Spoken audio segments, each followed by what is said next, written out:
How about our first 49ers chairlift show of 2024? Back by popular demand, China Peak, Huntington Lake, still partially frozen over in the background. Here to talk about Brock Purdy and Brandon Aiyuk, because any conversation about Brandon Aiyuk and the potential trade and his future with the 49ers absolutely has to have Brock Purdy in it. The rapport between these two guys is really good.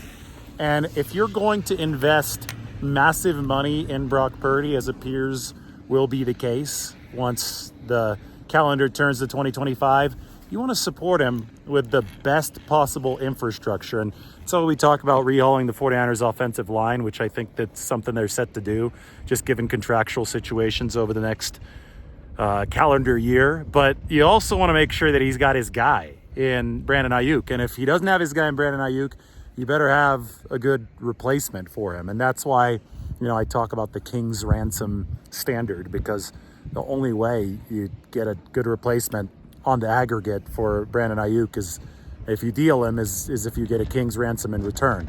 Make it better right now for Brock Purdy. Anyway, last year, Brandon Aiyuk was number 7 in receiving yards in the NFL, despite being number 20 in total targets. I've talked about this a lot. The efficiency was off the chart. I've shown you the charts. I'm not going to show you the charts right now because I'm on the chairlift, but the efficiency of Brandon Aiyuk was second to only Tyreek Hill. And I measure that by yards per route run. The grading was elite as well. We see him on the top right of all those graphs.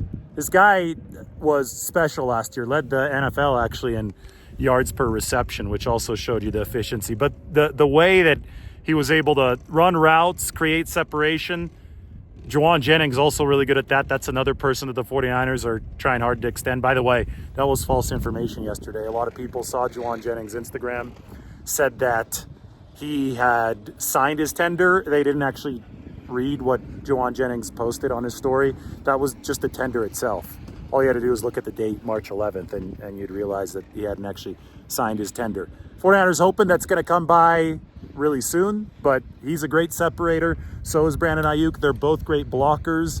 That's in the DNA of this 49ers receiving room, and it allows them to bridge that gap between running and passing so well. They were the number 1 offense in football last year. They're the number 1 offense in large part because of what Brock Purdy did and his connection with Brandon Aiyuk. You don't want to regress from number 1 to anything else. 49ers defense this past year regressed from number 1 in 2022 to number 12 in 2023, and it wasn't pretty. So the 49ers are looking to keep that offense on the same trajectory, and I think that in all likelihood, the way to do that is to make sure that Brandon Aiyuk stays paired with Brock Purdy. Otherwise, you got to get creative, and hey, maybe there are creative avenues where the 49ers can make sure they stay just as good or get better. Because here's another thing. Brock Purdy, he's not done with his improvement yet.